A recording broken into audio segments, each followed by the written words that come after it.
Do you like Kuma? Yeah, he's fine. Would you ride or die for Kuma though? That's the main topic of today's video. Would you show up and help my man? He suffered enough. Would you actually be there in his final days, ready to help him out? In story, in world, absolutely, because I'm assuming that I would have had history with him because, you know, now we're finding out that he knows everybody, knows everything. He's been there, done that. So I'm assuming that he would have helped me out at some point in the past.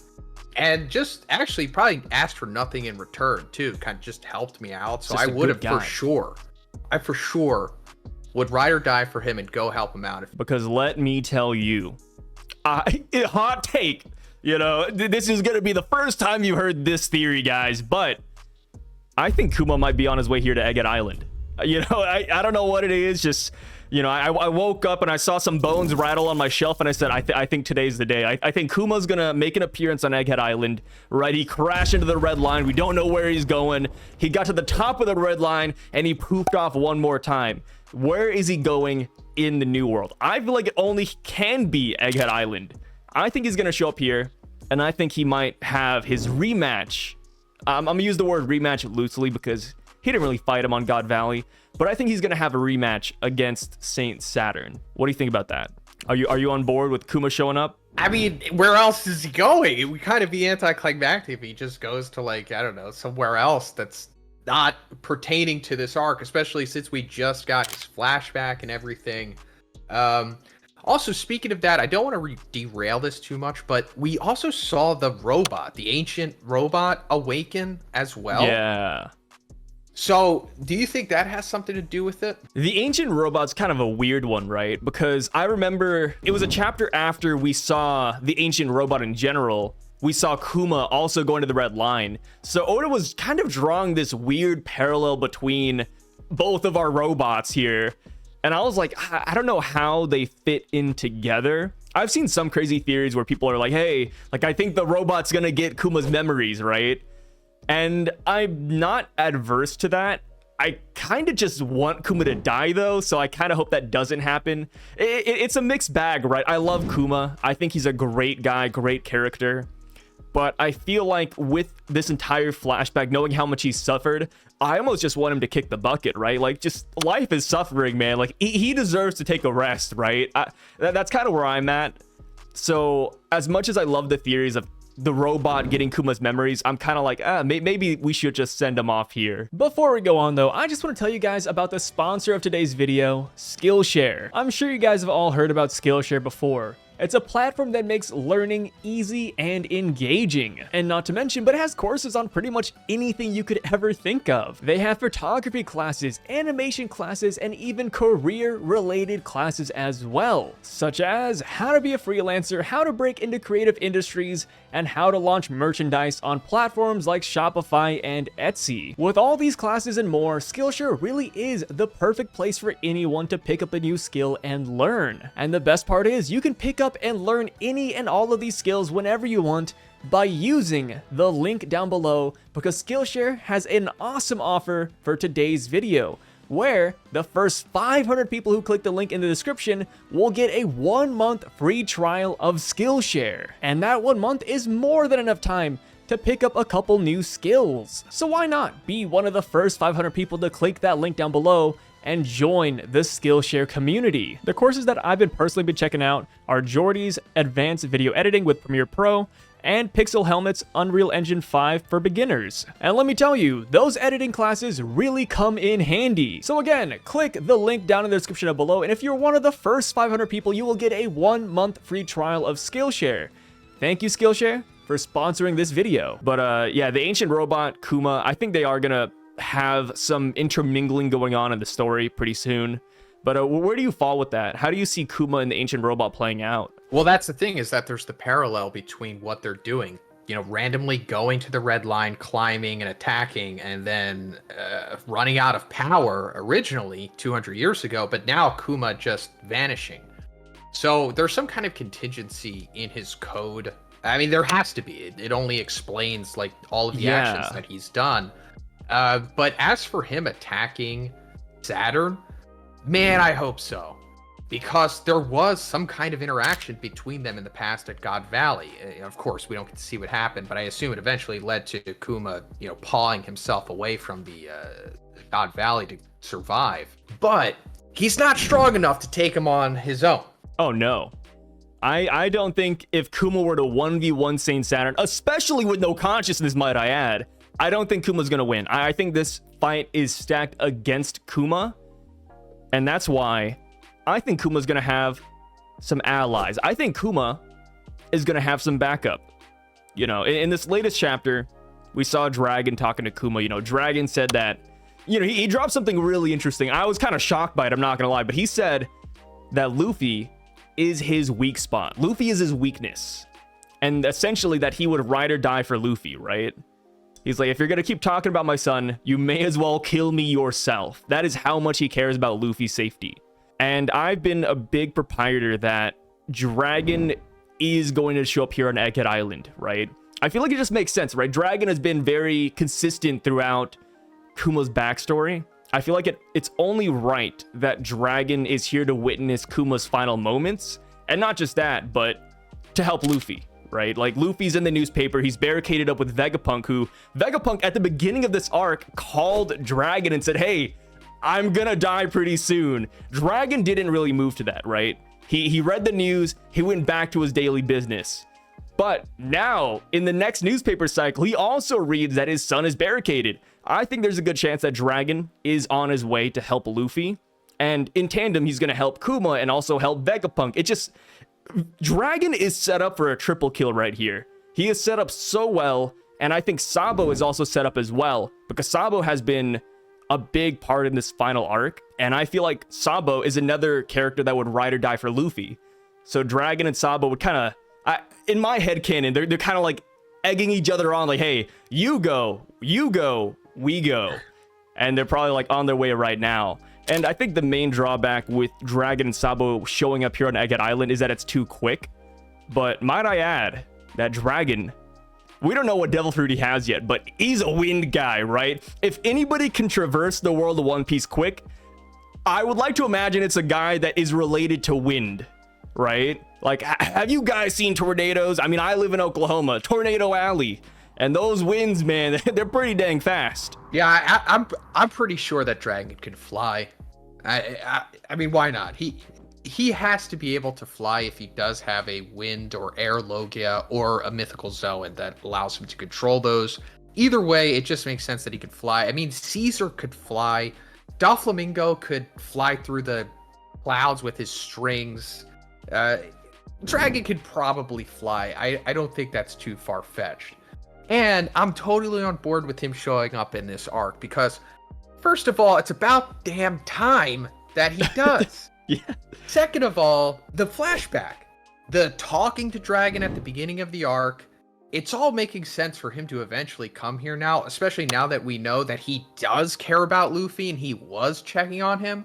But I think the absolute biggest reason and the dead giveaway as to why he is going to show up here is because Luffy is unconscious right now. He just used Gear 5 going against Kizaru, and then he gassed out, and now he's done. We actually saw that he was almost killed by Saturn, but Frankie saved him. So this is the perfect opportunity for Dragon to come up, do a bunch of crazy stuff, and have Luffy be none the wiser. Because, of course, it goes back to a similar thing that happened in Marineford when Shanks showed up, and Luffy was conveniently unconscious at that time as well. Yeah, I don't hate it, man. I mean, and then the thing with Dragon too, or Dragon and Luffy, is that some people see this as, oh, like Luffy doesn't need help, he's a Yonko now. I think that's an argument I really don't like, because it's like Luffy relies on his allies like 99% of the time. Luffy's talked about it multiple times how he wouldn't get this far without help, right? Like Luffy's main ability, according to Mihawk, is just gathering allies from those around him. So I feel like Dragon, Kuma, even Sentomaru, who actually, stood his ground against Kizaru, like these are allies that have helped Luffy throughout this arc. Like Luffy wouldn't be here if it wasn't for them. And not to mention, Luffy doesn't want to fight here. Never once in One Piece, minus like obviously Marineford and Enies Lobby, because those were the main enemies at the time. But whenever Marines show up, the Straw Hats want to skedaddle. They want to get the heck out of there. And this situation is no different, right? Like, Luffy never once said that he wanted to fight all 30,000 Marines. He just talked about escaping. Luffy, out of everyone, was like, hey guys, if we give you York, can we just set sail? Like, that kind of shocked me. I was like, well, Luffy's using his brain here. Obviously, it didn't work, right? The world government didn't take the bait. But I'm like, yeah, Luffy just, he's out. And that was before Saint Saturn appeared too. I mean, also, it doesn't fall into Luffy's formula of having to liberate a repressed kingdom. This is kind of just like a place that's like its own thing.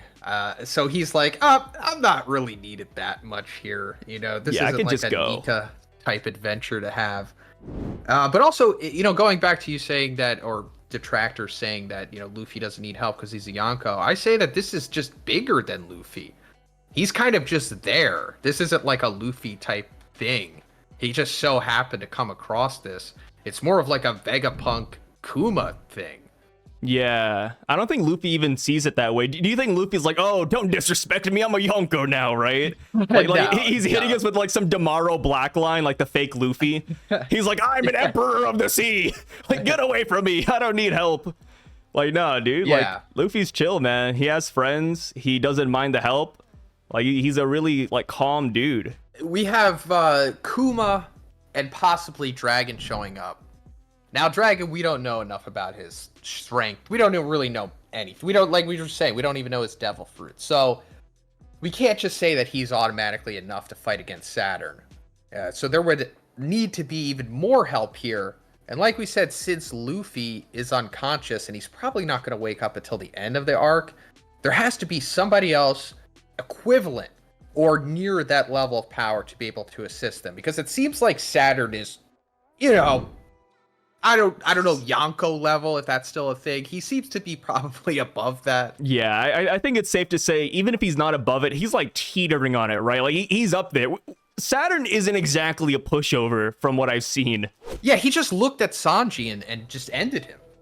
Yeah, and dude, S-Shark couldn't do that, right? S-Shark the Seraphim, right? The Lunarian shark boy with the swim fruit punched Sanji dead in the face, and Sanji just smiled and he was smoking his cigarette, right? Like, and you telling me Saturn stared at him and Sanji's bleeding? Like, what the heck is going on here? That's kind of crazy, man. And Zoro, he's preoccupied with Lucci. So, oh, yeah. Dude, that, honestly, the Lucci thing is kind of why I like the Dragon and Sabo idea. I know that sounds like out of left field, but so Sabo in Film Gold, not canon, but of course Oda like helped write it. But in Film Gold, Sabo was actually the character that stalled CP0 Lucci. So I could actually see like Sabo and Dragon showing up to obviously help Luffy and helps like the situation with Saturn. But I could also see Sabo defeating Lucci. I think Sabo's like, hey Zoro, you guys get out of here. I'm gonna deal with this cat, and then we pick up the fight from Film Gold, and Sabo just kind of dominates Lucci. I can really see that. Damn, it's a fight that's been in the making. Yeah, no, I love Lucci. I hate to say another it. L though. I hate to see it. I'm a big Lucci fan, but you know, I'll admit, Sabo might be able to beat my boy. But then again, you know, I've been to a zoo recently, and let me tell you, man, those leopards are pretty strong. Don't count them out. Don't count them out. No, that's why I'm not. I'm on board with it being competitive. Oh, yeah. And you know what? With Dragon showing up and with Kuma showing up, I feel like a couple of weeks ago, if I said this, people would think I'm crazy, but I actually think another unexpected ally we're going to get is Kizaru. Yeah, so that's what I was thinking, because Dragon and Kuma, pretty good team, but they need one more. Since Luffy is out, you know, Zoro's preoccupied, Sanji already jobbed Saturn, we've got Kizaru. And I think everything that we've been seeing so far in the arc is for sure leading towards Kizaru's face turn or becoming a good guy. Because, I mean, it's hammering home, in my opinion. Like, no one else, you know, none of the other admirals or of the other bad guys have really had this much, like, hey, they're a good guy. They're kind of just a victim to the system. Like, he even said it himself. He's just a cog in the wheel. When I was going through that, I was like, wait, why didn't I see this sooner? He has the light Logia. And in this series, it's always the light versus the dark, the sun versus the moon. So if you're with the light, you're a good guy. So I think that was probably Oda's little foreshadowing that Kizaru was always going to eventually be a good guy, since he is literally the light. Oh yeah. And I mean, dude, he's doing the sun god Nika dance too, right? Like he's praising the sun over there, man. Like he's dancing with Kuma, Sentomaru, Vegapunk, and Bonnie.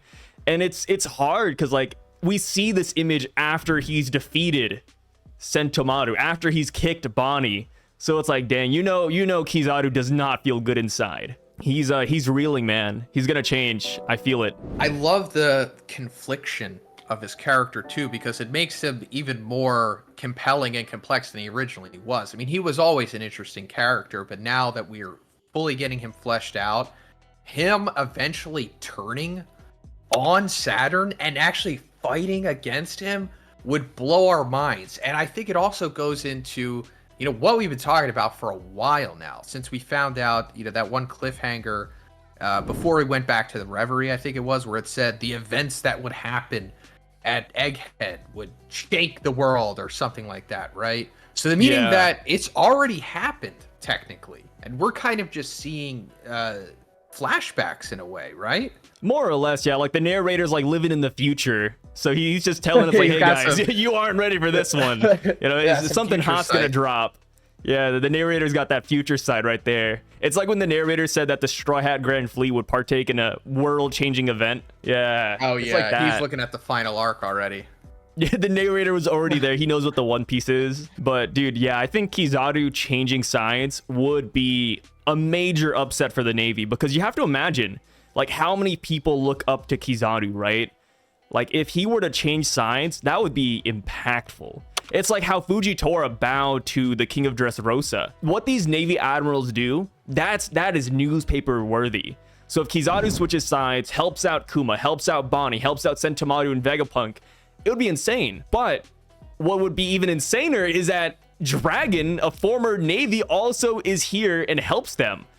And I think I'm inclined to believe that too, right? Like, I feel like if Kizaru is helping Kuma and Dragon shows up too and he's helping Kuma, we might even get some Dragon backstory, right? Kizaru might drop a couple of quips that they had back when Dragon was a part of the Navy. A lot of people are saying that, you know, Dragon and Akainu, right? They have some bad blood. They have some history. Something is there. Something we don't know about yet. One person who would know what went down between them would be Kizaru, because Kizaru joined the Navy the same time as Akainu. They were, I wouldn't call them good friends, but they, you know, they're closely associated. So if Dragon were to show up here, if he were to help out and talk to Kizaru a little bit, I feel like we might even get some insight as to what that past might have been. Yeah, it's perfect. Because they're around the same age too. Dragon's like 50 something, Kizaru's like 50 something. And now that we know that Dragon was in the Marines, it's very likely that they for sure know each other, and maybe even, I don't know, we're in the similar class, or they know of each other, the training and whatnot. I mean, it has to be. It has to be the case, because it just is all coming together here. So as for this fight, theoretically, if it happens, someone kind of has to die. And Kuma, being the android, yeah, probably his memory is still out there, so his memory bubble. So that's another thing, whether it's going to go somewhere or whatever. But do you think that there's a possibility that either Kizaru or Saturn dies? I don't think Kizaru's going to die here. As far as Saturn, I think it would be good if he did, but I can't see it. I've just read too many manga at this point where I feel like Saturn is just one of those enemies that we save for the final, like the finale, right? Like, I feel like Saturn's gonna be somebody we fight at Marie's Raw with the other Gorosei. So I kind of see him getting defeated here and then joining the lineup later. That's kind of how I view Saturn right now. But I like the idea of Saturn dying, because let's be real, after everything he's done in this flashback, I think he does need to die. Like, I don't think there's any saving some of these Gorosei members. I do like the idea of him dying, and I think that would be headline worthy as well, right? Saturn dies, Kizaru leaves, Dragon helps Luffy, Vegapunk escapes. Like, there's so many crazy things about this island that, yeah, like, that would be a shocking event. If I was a citizen in the world of One Piece and I picked up the newspaper and I read that, you know, I'd go into a coma. Like, I'd just shock right there. It would be game over. You want to see me for 2 years. I just want to go into some stories that Oda has based off of One Piece. Oh, yeah. It always gets divisive. I understand that, but I like it personally. Also because it literally is the truth. So, in the Tale of Momotaro, which Oda uses parts of in just the overall story, but more so in Wano, with like Momonosuke, Oden, and that stuff. But in the story of Momotaro, he eventually meets 3 companions who join him and help him take on these demons, which where they go to is called Onigashima, which of course we all know about. But the 3 individuals that he meets and help him are Blue Pheasant, Yellow Monkey, and that of course is the name of the 3 admirals. So I think that is probably showing us that they all eventually will turn face and maybe even wind up helping Luffy at the end, like at Marijois, like once the truth comes out about Emu and the Void Century and all that stuff, and how the Marines are essentially just high-class slaves to them. They will, you know, see the light, quote unquote, and then we might even get this panel of where it's like Luffy with the 3 admirals behind him, like facing off against someone. Oh, that would be crazy. It would be like Marineford, how Luffy's like holding the pillar standing in front of them. Now imagine Luffy like holding another pillar, but the admirals are behind him, like helping him. I could see that, and people will hate this idea, right? They're like, oh, but Akainu, Kizaru, like Kuzan, like these are bad dudes. But it's like, no, like you gotta understand, for the most part, at least, when people sign up for the Navy, they just want to fight pirates. They want to fight the bad guys. They don't want to have to fight this system. But as the series is going on, we're realizing that the system that they're built upon is just bad. So why would they not help someone change that? And we have to remember that when Sakazuki faced off against the Gorosei, right? When he went up there and was like, hey, what's this? What's the deal with Doflamingo? Like, what are you guys doing here? Akainu was very disrespectful to the Gorosei. It might have been lost in the English translation, but Akainu is the one character in the series. Of course, there's not a lot of them, but he's the one character that has been really disrespectful to them. Apparently, the language he uses in Japanese is like one of the worst ones you can use against a superior. So yeah, like Akainu doesn't like him. Kuzan already quit. And then if Kizaru gets annoyed by Saint Saturn here, and you know Saint Saturn's about to kill all of his friends, yeah, I think they would turn against them. I agree completely. Like you said, with him talking against the Gorosei, I think that was the seeds being planted right there. Also, the fact that Akainu is probably going to be just like Kizaru, except he's more convicted to his beliefs. As he doesn't really see himself as a cog in the machine. He probably sees himself as the machine of justice, because that's what he's all about. So being with the Navy, oh, I'm with the good guys. I'm on the right side. And of course, it goes back to what Doflamingo said at Marineford.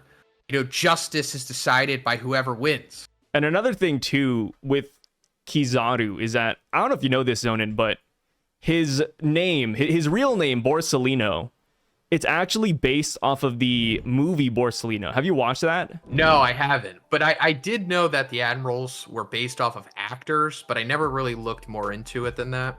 Yeah, so it's interesting because the other admirals, they're like almost one-to-one with their real-life counterpart and their names. But for Borsalino, it's a little bit interesting because he's based off of the actor Kunui Tanaka, but his name Borsalino comes from the movie Borsalino. And you could tell it's the same movie because Kizaru, his fit in this flashback is the same as the Borsalino movie. And what's interesting about that movie is that Borsalino, the whole premise of the movie is about a guy in the mob. And at the end of the movie, his goal becomes quitting the mob. So I feel like it just falls in line with Kizaru. It was kind of baked into his character to an extent, you know? Like, Oda's probably been thinking about this for a while now. I mean, that's definitely not a coincidence. And I'm even more on board with it now. I actually need to see this movie just to confirm it's a good movie. Confirmation bias. Yeah, no, I watched it recently just because I wanted to talk about it. I was like, let me watch that Borsalino. There's Nice, 2 different versions it. of it. You got to watch the OG one, though. How does he find all these movies? I have no idea, dude. You think he has like a Blockbuster subscription? Yeah, he has the last one. Yeah, he's keeping them in business, yeah? Yeah. And another reason why I do like the idea of the Navy assisting the Straw Hats and taking down the world government is the notion that we still need the Navy after the series is over. The Navy can't just be defeated, right? If we take down Kizaru, Akainu, Kuzan, and just all the rest of them, yeah, that's cool for the Straw Hats because, you know, like they can just sail and have their way. But for the rest of the world, like there are some islands out there that relies on the Navy, right? Like, you know, there are bad pirates out there or that islands need assistance with. So I feel like the Navy is going to exist to some extent, but they just need that systematic change. And honestly, you talked about the story of Momotaro and how Momotaro gathered the admirals onto their side and helped fight the final demon. I do like that a lot, but I don't think Momotaro is going to be who is Momotaro in the story. Because in the story, it would be Momonosuke, right? Momonosuke, Momotaro, like they're the same thing. I don't think Momonosuke is going to be that character. I think that character is going to be Dragon, which I know sounds a little bit strange, but I feel like just given the history of Dragon being a former Marine, I feel like it makes a lot of sense for him to be the one who leads the admirals in overthrowing the world government. Hey, I'm down with that because, you know, like we were saying, Dragon was probably like the fourth member of that group, right? If there was like three prodigies, he was like the fourth one probably. Yeah, and Dragon left the Navy because he said there was no justice there. So I wouldn't be surprised if these admirals who are turning coat, they're like, hey, Dragon, show me your justice then, you know, show me the world you want to fight for. And then Dragon shows them the way, and then all is dandy in the end. I could see it. It's a little bit of headcanon, it's a little bit of a stretch, but if I were to put a guess, that'd be what I put my money into. You know, that also makes me think that Dragon probably has a Logia because they all have Logias of elements. Oh yeah, of. Well, not elements, but you know what I mean. I know what you mean, like naturally occurring things. Yeah, it's hard to explain the Logia sometimes, you know, like the elements, natural occurrences, things that are out there in the world. Yeah, so something like that. Yeah, that's why I like Dragon having the win Logia a little bit, just because it just fits in with the group, right? Got like the Backstreet Boys over here. I think what the Ancient Robot could do, because we were kind of throwing ideas out there earlier, I think the Ancient Robot is going to replace what the Vega Force 1 was supposed to do. Because the Vega Force 1 was supposed to carry the Straw Hats off of the island. I think that the Ancient Robot's now going to fulfill that role. And it's going to be the one that takes the Straw Hats out of here. Because otherwise, I don't know what it's going to do. Yeah, like, it could fight Saturn, right? Like, I mean, maybe the Ancient Robot's a big boxer, but... I'm just imagining the Ancient Robot, like, helping out like that. Maybe taking us to Elbaf or something. Yeah, that makes sense, because that's definitely where we're going next. And then we'll train up on the next island, and the next time we see the Gorosei, it's game over for them, you know? These guys are gonna get cooked. I mean, it seems very likely at this point. But hey, thank you, Zona, for joining me on this video, man. I really appreciate it. Thank you for, you know, just having this conversation with me. I really appreciate it. It's been a lot of fun, man.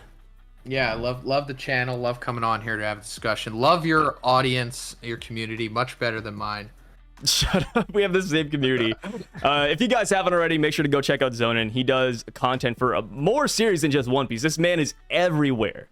My hero, JJK, One Punch Man. I wish I was like Zonin sometimes. You know, I was like, dang, dude. Like, I look in the mirror, I just like, you know, I widen my eyes a little bit. I'm like, please, you know, change. You know, like, disordered future. Going crazy over there. But hey, thank you again, man. And we'll catch you guys later. Zonin's gonna be linked down below if you want to check him out. And thank you for watching. Peace.